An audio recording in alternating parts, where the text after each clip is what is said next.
RFM Matin, il est 7h. Voici le journal Ismaïla Kamara. Bonjour. Bonjour, Babacar Fall. Et tout de suite les titres.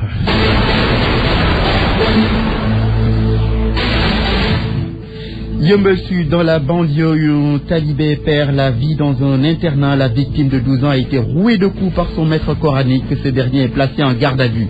Maître El Hadj Amadou Sall devant la cour d'appel de Dakar. Le responsable libéral est poursuivi pour offense au chef de l'État. Une grève de 48 heures du syndicat autonome des médecins du Sénégal. Le SAMES fustige le licenciement de certains de ses camarades et exige l'application du protocole signé avec le gouvernement. Focus sur les résultats du baccalauréat 2015. Les premières tendances sont plutôt moyennes. Les parents d'élèves décrivent les nombreuses grèves et l'absence de pédagogie chez certains enseignants. Dans un quart d'heure, journal des sports, Cheikh Tidiane Diagne, le dossier du jour, dossier société, Sorna Natambaye, et puis dans une vingtaine de minutes, la revue de presse de Mohamed Talimouba. RFM Matin, merci d'écouter le journal. Et à la une, la mort d'un jeune talibé, il est âgé de 12 ans, qui aurait été battu à mort par son maître coranique. L'affaire, déjà les premiers commentaires. Premier commentaire, celui de maître Hassan Diomaniaï. Sur sa page Facebook, le président de la Ligue sénégalaise des droits humains déplore la démission de l'État face à la vulnérabilité de nombreux talibés, lesquels sont victimes de brimades de la part des maîtres coraniques. L'un d'eux est le présumé assassin d'un talibé de 12 ans. Il l'a battu à mort dans son internat situé à Yeumbeul Sud, dans la banlieue dakaroise. Ce maître coranique est placé en garde à vue. Salif Sow. Dame Djeng, 12 ans n'est plus. Le garçon a été mortellement battu. Des cassures et autres sévices corporels ont été constatés sur le corps sans vie. Le défunt était élève dans une école coranique. L'établissement se trouve au quartier Bamba Diallo de Yeumbeul Nord. C'est d'ailleurs là-bas qu'il a rendu l'âme. Son présumé bourreau n'est personne d'autre que son maître coranique. Celui-ci est mis aux arrêts. Samba Ndao est présentement gardé à vue dans les locaux du commissariat de la localité. Sa sévère correction a viré au drame. Le malheur s'est abattu sur l'internat en mi-journée. La victime a reçu le coup fatal quelques heures auparavant, en début de matinée. Grièvement blessé, il se recroqueville dans un coin. Quelques instants après, il arrête de faire signe de vie. Perturbé, ses camarades informent le voisinage qui, à son tour, alerte la police. La nouvelle se propage. Le garçon a rendu l'âme suite à ses blessures. La dépouille a été déposée dans un hôpital de la place. C'est pour les besoins de l'autopsie. L'enquête ouverte par la police suit son cours. À elle de déterminer les mobiles du meurtre présumé. Salif Sow, Yeumbeul, Radio Futur Média. En plus bref, maître El Hadj Amadou Sall jugé aujourd'hui en audience spéciale devant la cour d'appel de Dakar. L'avocat membre du comité directeur du PDS est poursuivi pour offense au chef de l'État et atteinte à la sûreté de l'État. Il avait été emprisonné pendant 3 mois avant de bénéficier d'une liberté provisoire. Maître El Hadj Amadou Sall avait tenu des propos jugés offensants à la veille du verdict du procès de Karim Wade. Le procès régie publicitaire contre Barthélémy Diaz se tient aujourd'hui. Les professionnels de la publicité ont porté plainte contre le maire de Mermoz-Sacré-Cœur pour la destruction de leurs panneaux. Ce procès sera probablement renvoyé pour le paiement de la consignation. Les régies publicitaires réclament 700 millions de francs CFA à Barthélémy Diaz à titre de dommages et intérêts. 7h03, vous écoutez le journal dans RFM Matin et c'est une bonne idée. RFM, fréquence en modulation 94.0, la radio en puissance. Ismaël Kamara. Le syndicat autonome des médecins du Sénégal tape du poing sur la table. Le SAMES entame une grève de 2 jours ce mardi. Ces médecins n'ont pas apprécié le licenciement de certains de leurs camarades. Les raisons sont à trouver dans l'acte 3 de la décentralisation selon ces blouses blanches. Leur secrétaire général, Dr Boli Diop Abendatil. On a voulu marquer le coup et dire notre désaccord par rapport aux conséquences néfastes de la décentralisation sur la gestion des ressources humaines. En effet, le médecin de Grand Dakar a été licencié par son maire et le médecin de Anne, qui est notre ancien secrétaire général, le docteur Mbépé, a été limogé par son maire. Donc on a dit que ça c'est une interprétation à l'encontre de notre décentralisation et qu'aujourd'hui il faut que ça arrête et que nous devons être réintégrés. Le deuxième point, c'est par rapport à la non-matérialisation du protocole d'accord qui a été entre le gouvernement et le SAMES depuis le 31 mars 2014. Et vous vous souvenez, le 13 juin, on a été au point de presse pour arrêter l'opinion publique par rapport à ce manque de volonté du gouvernement, en tout cas, à traduire en acte concret ce protocole d'accord signé. Et depuis lors, on a fait des médiations avec le Haut Conseil du dialogue social, avec des parlementaires, avec les bonnes volontés, pour constater aujourd'hui que le gouvernement n'a pas bougé d'un iota. Donc c'est fort de ces constats qu'en tout cas le SAMES a décidé maintenant de dérouler son plan d'action. Rien ne va au conseil départemental de Thiès et pour cause, une affaire de tripatouillage du budget pollue l'atmosphère. Des élus indexent le premier vice-président Yankoba Diatara. Il s'insurge aussi contre une utilisation abusive de la dotation en carburant. Le mise en cause Nitou Cheikh Diop. Guéguerre au conseil départemental de Thiès entre le groupe d'initiative pour la défense des intérêts des conseillers et le premier vice-président de l'institution Yankoba Diatara. Selon le porte-parole du groupe, Abdoulaye Sow, Yankoba Diatara a tripatouillé le budget. Adopter à l'unanimité un budget et que les gens se mettent dans un bureau, procéder à 6 modifications. Des tripatouillages intérieurs ont été faits. Le premier vice-président Yankoba Diatara s'en est inscrit totalement en faux. Et ce budget-là qui est approuvé par le préfet le 4 mars aujourd'hui, qui est en train d'être exécuté. Et ce qu'ils disent, c'est grave. Les conseillers s'offusquent également du non-paiement de leur indemnité après 2 sessions. Prétextant qu'il n'y avait pas d'argent, ce que nous avons battu en brèche. Et Yankoba Diatara de répondre. Le père leur a dit clairement qu'il avait bloqué les indemnités parce que voulant sécuriser les salaires des travailleurs. Et nous avons dit, s'il y a un sacrifice à concéder, c'est à nous élus d'accepter ce sacrifice. Les plaignants n'ont pas manqué de décrier l'utilisation abusive du carburant. Par membre du bureau, pour un volume de 4 900 000 francs CFA. Or, l'usage du carburant est réglementé par la loi. Sur ce point également, Yankoba Diatara se veut catégorique. C'est 300 litres que nous donnons ici, par membre du bureau, par mois. Et ça, c'est en deçà même de la réglementation. En tout état de cause, ces conseillers, puisque jamais déterminés aujourd'hui à aller jusqu'au bout de leur logique, n'entendent pas baisser les bras. Ils vont ainsi devoir croiser le fer avec Yankoba Diatara, qui dit les attendre de pied ferme. RFM Thiès, Cheikh Anta Diop. Sur RFM au moins, on a des informations sûres et utiles. RFM, la radio de toute l'actualité. Les résultats du bac, c'est le focus du jour. Ils sont loin d'être fameux. Plusieurs facteurs expliquent ces résultats médiocres. Les fuites et le mauvais aménagement du calendrier scolaire ont eu des effets néfastes sur les examens. Le manque de pédagogie des professeurs aussi, un gros problème pour les parents d'élèves. Focus reportage signé à Wacham. Regard hagard d'un candidat au bac déçu. Assis sur une pierre, la tête entre ses mains, un de ses professeurs lui remonte le moral. C'est dommage, mais c'est la vie qui est ainsi faite, ça ne doit pas vous décourager quand même. Au centre Maurice de la Fosse, le bac a fait beaucoup de malheureux. Relevé en main, cet élève ajourné a du mal à accepter ses notes. On peut concevoir un prof qui a 48 élèves ne corrige pas ses copies. Disons pendant un mois, durant le bac, on lui donne 200 copies ou 400 copies. Il veut le corriger en 24 heures. Là, c'est impossible. On a étudié que 5 mois ou 6 mois. Et on a fixé le bac après juste la fête. Cela a reflété sur la conscience des élèves. Un parent d'élève venu s'enquérir des résultats de sa fille soutient que les grèves sont à l'origine de cette situation. Beaucoup d'élèves, par ailleurs, indexent les fuites notées lors de ces examens. 35 ans créés en main, Ismaël Tal, le surveillant général du lycée technique de la Fosse, remet en cause la pédagogie des enseignants. Sur 534 qui ont composé, il y a eu 35 qui ont passé d'office et 96 vont subir les épreuves du deuxième tour. Le canton n'est pas atteint, les programmes ne sont pas terminés. Quand les enseignants ne sont pas bien formés, il y a toujours un problème de pédagogie qui revient. Il fallait avoir d'abord le bac, aller à l'université, faire sa licence ou sa maîtrise et ensuite aller à l'école supérieure. Maintenant, il y a ce qu'on appelle le quota sécuritaire, il y a les vacataires, il y a les volontaires. C'est ce qui explique cela. Catastrophique dans certaines régions, passable dans d'autres, les résultats du baccalauréat 2015, un fiasco pour plusieurs Sénégalais. Pour eux, une réforme en profondeur du système éducatif s'impose. À Ziguinchor également, les résultats du bac 2015 sont catastrophiques. Sur un quota de plus de 15 900 candidats qui ont composé, hormis les résultats du lycée d'Ignabo, non encore disponibles, seuls 608 ont obtenu le bac au premier tour. Une tendance qui risque de se poursuivre pour le second. Max Canfani.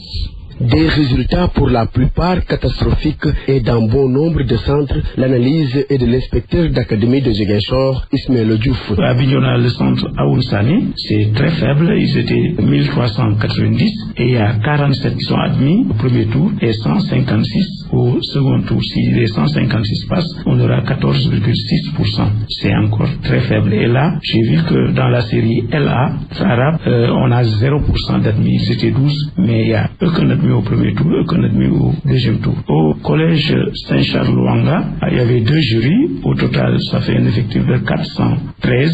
Au premier tour, dans les 2 jurys, il y a eu 31 admis. Et au second tour, il y a 94 admissibles. Des taux de réussite faibles après ce premier tour, largement en dessous des attentes des autorités académiques. Sur 16 490 candidats, 15 973 ont composé et admis à l'exclusion de Tignabouin 608, admissibles 2790. Ce qui fait que si tout ce qui passe au deuxième tour réussissent, nous aurons un taux de 20,6%. C'est-à-dire que si on prend le taux au premier tour, ça fait 3,6%. La longue grève des enseignants, le nombre pléthorique des candidats du privé et d'auditeurs libres, des facteurs qui pourraient être certainement à l'origine de cette descente aux enfers. Mais une chose est sûre, si la même donne se produit au second tour, le taux de 20% va être difficile à atteindre. Max Euclid Kamfani Ziguinchor, Radio Futur Média. Merci Max Euclid Kamfani. À présent, l'avis du directeur des examens et concours sur ces mauvais résultats au bac.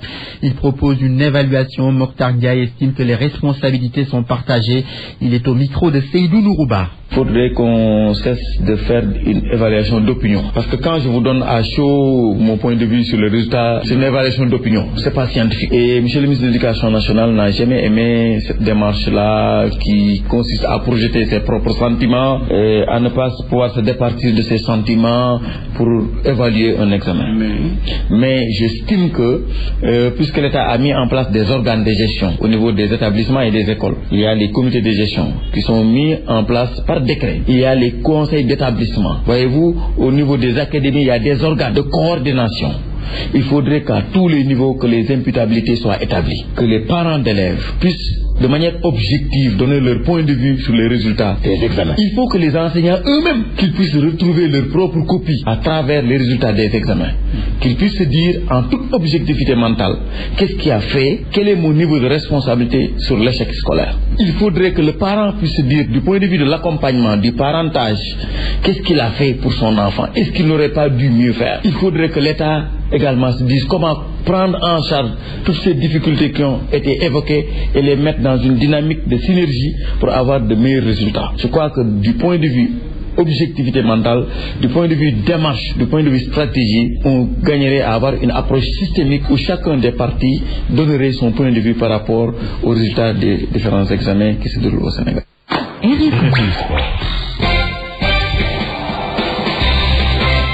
7h12, nous ouvrons la page des sports de ce journal. Bonjour, cher Tidjane. Bonjour, Smaïla Camara et bonjour à tous. Afro-basket masculin pour entamer cette page des sports. Les Lions continuent encore leur préparation à Dakar. Le groupe est désormais au complet avec les arrivées d'Ibrahima Thomas et de Sayer Sek. Cependant, Golgissidien a rejoint l'Afrique du Sud pour prendre part en match de gala de NBA Afrique. Parmi les 17 présélectionnés par le technicien Cher Sarr, 5 évoluent au Sénégal. Soletia. Ils apparaissent rarement en sélection finale. Le plus clair du temps, les joueurs locaux sont utilisés comme des sparring partners. Yassante Diop a déjà été sélectionné lors de la manche retour Sénégal-Mali en éliminatoire de cet Afro-basket 2015. Aussi occupe-t-il un poste où l'on retrouve 5 autres prétendants. Mais le meneur de l'ASFA n'a pas peur de la concurrence. L'important c'est de bosser avec les gars et de travailler. Le coach peut avoir son point de vue là-dessus. Les genres de joueurs avec qui il veut jouer. En tout cas, je suis là pour faire de mon mieux pour amener cette équipe à un niveau plus élevé. La peur ne doit pas être plus grande que l'envie d'hier. Ibrahima Mbaye de l'UGB, lui, a une fois joué l'Afro-basket en 2009 et c'est l'un des rares joueurs polyvalents avec le capitaine Malay Ndoye qui évolue à 3 postes et cela le rassure. Je joue au même poste, je suis polyvalent. Je suis polyvalent, je joue au poste 1, 3 et 4 et c'est un atout, je peux être utile à n'importe quel moment. C'est un honneur parce que tu viens défendre les couleurs de la nation et si jamais tu fais partie des bons, c'est bien. Sinon, tu retournes au club. Qu'ils fassent partie ou pas de la sélection finale, ces joueurs locaux restent plus qu'optimistes pour une bonne campagne du Sénégal lors de l'Afrobasket tunisien. Yassante Diop. Le Sénégal a la chance d'apporter la coupe. C'est une équipe très expérimentée dans la Coupe d'Afrique. On avait la 3e place. Mais cette fois-ci, on peut prendre la coupe avec des joueurs très expérimentés. Parmi les 17 joueurs présélectionnés en équipe nationale masculine pour les besoins de l'Afrobasket, 5 seulement sont des locaux, les 12 autres, des expatriés. Sur le terme noté que le Sénégal participe à l'Afrobasket masculin prévu en Tunisie à partir du 19 août. Un autre Sénégalais à l'antichambre de la NBA, Youssou Ndoye, son nom, formé à Sud Academy de Thiès, a signé un pré-contrat avec San Antonio Spurs. Évoluant au poste de pivot et d'ailier, il a été drafté dans le championnat nord-américain et attend donc de participer au tournoi, plutôt au championnat de basketball nord-américain. Il compte ainsi saisir sa chance et aider au développement du basketball sénégalais actuellement en vacances. Il a été interrogé par Sodekam. Nous l'écoutons. Parfois, vous savez, beaucoup de joueurs essaient d'impressionner lors du Summer League. Ils font toutes leurs possibilités pour faire des shoots, mais en NBA, c'est difficile, car toutes les équipes disposent de spécialistes en la matière. Ce qu'il faut, c'est d'essayer de faire du bon jeu, d'être très physique. C'est ce que j'ai moi. Vous savez, cela me fait plaisir d'être à un pas de la NBA.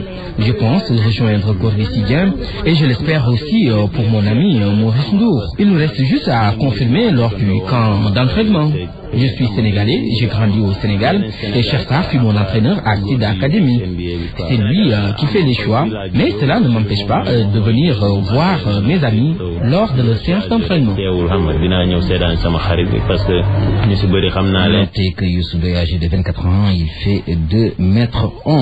Et puis nous enchaînons avec du football national 1 amateur pour la dernière journée du tournoi de montée en Ligue 2. Génération Foot a remporté le titre de champion, c'était déjà connu, mais Génération Foot est allé battre l'équipe de Tenguet FC. C'était hier dans l'après-midi, score sans appel de 7-3. À Rufisque, Génération Foot est championne du National 1, je le disais tantôt, mais les deux clubs accèdent ensemble en Ligue 2 professionnelle au détriment de l'entente jeunesse faticoise. Et puis lancement officiel du centre de formation professionnelle NSFC, cela veut dire Noyau Sportif au Football Club IAN. C'est donc une conférence de presse qui va se tenir aujourd'hui à partir de 10h30 à l'hôtel Pullman, etc. Et puis notez que c'est sur que ce centre a été mis en place depuis 3 ans et compte donc déménager à Matam. Ce centre est entre autres mis sur pied plutôt par le footballeur professionnel international sénégalais du nom de Ibrahima Yantiam qui évolue dans le championnat belge. Puis nous terminons avec le nouveau sélectionneur de l'équipe nationale de football de Côte d'Ivoire, Lussieur, qui a fait face hier à la presse ivoirienne. Le nouveau sélectionneur de la Côte d'Ivoire, le français Michel Lussieur, a estimé avoir un défi de taille relevé lors d'une conférence de presse hier à Abidjan. C'est un honneur et une lourde charge aussi. La Côte d'Ivoire est un grand pays de football sur le plan continental. Le défi est de taille. J'ai beaucoup envie de poursuivre la dynamique, la victoire à la Coupe d'Afrique des Nations. Donc pour moi, c'est un défi, le défi de la continuité, c'est-à-dire les exigences en termes de résultats avec le football ivoirien, a dit l'ex-sélectionneur du Sili national de la Guinée. Je vous nomme Michel Lussieur, le français. 7h18, c'est la fin donc de ce journal des sports de Cheikh Tidiane Diagne. RFM, partout, tout le temps. Cette édition se poursuit. La zone d'implantation de certains panneaux publicitaires crée des difficultés aux conducteurs. Ces affiches lumineuses ou standards altèrent la visibilité des usagers de la route et cela cause souvent des accidents. Les professionnels du secteur se défendent et parlent d'un choix des collectivités locales. C'est le dossier Société du mardi. Il est signé Sornan Atamey. Le monde évolue, la société suit et la consommation n'est pas en reste. Pour atteindre les consommateurs, il faut de la publicité. Celle-ci a envahi tous les espaces possibles, y compris les bordures de route. Et là, c'est un problème. S'il y a certaines choses qui obstruent votre champ visuel, ça risque d'entraîner des catastrophes. Matar Faye, directeur de la nouvelle prévention routière. Et c'est vrai que ces panneaux de signalisation sont parfois installés à des endroits qui gênent la visibilité du conducteur. Parfois c'est juste au niveau d'un virage. Parfois même c'est implanté à un niveau où ça pourrait même cacher un panneau de signalisation qui est là pour vous informer de la décision à prendre. Plusieurs automobilistes se sont plaints de l'emplacement des panneaux publicitaires. Impossible de voir le véhicule venant de gauche ou de droite. La nuit, ce sont des panneaux lumineux qui éblouissent les conducteurs. Matar Faye. On a vu certains de ces panneaux, nouvelle génération, qui ne sont pas installés à la dimension peut-être du conducteur, c'est-à-dire c'est pas à la taille même du conducteur. En général, installé à un niveau assez haut, le conducteur a tendance à regarder ce panneau et à abandonner la route. Et ça peut entraîner des accidents de la circulation. Pour Mohamed Badiane, c'est plutôt un manque d'éclairage dans la zone d'implantation qui dérange. Il est le porte-parole de l'association des régies publicitaires. La cause, c'est que sur certains axes, il y a un problème d'éclairage public. Ce qui fait que l'axe n'est pas éclairé. Donc s'il y a un panneau LED qui est allumé, c'est sûr que ça fait des effets. Mais on est en train de travailler là-dessus pour diminuer la luminosité pour que ça ne gêne plus les automobilistes. Pour en revenir aux affichages, les publicitaires se défendent. Non seulement le conducteur peut se plaindre auprès de la collectivité locale, mais c'est celle-ci également qui choisit l'emplacement. Si le conducteur ou la personne concernée adresse une correspondance à la mairie peut saisir le propriétaire de ce panneau publicitaire pour lui demander de le déplacer ou de l'enlever.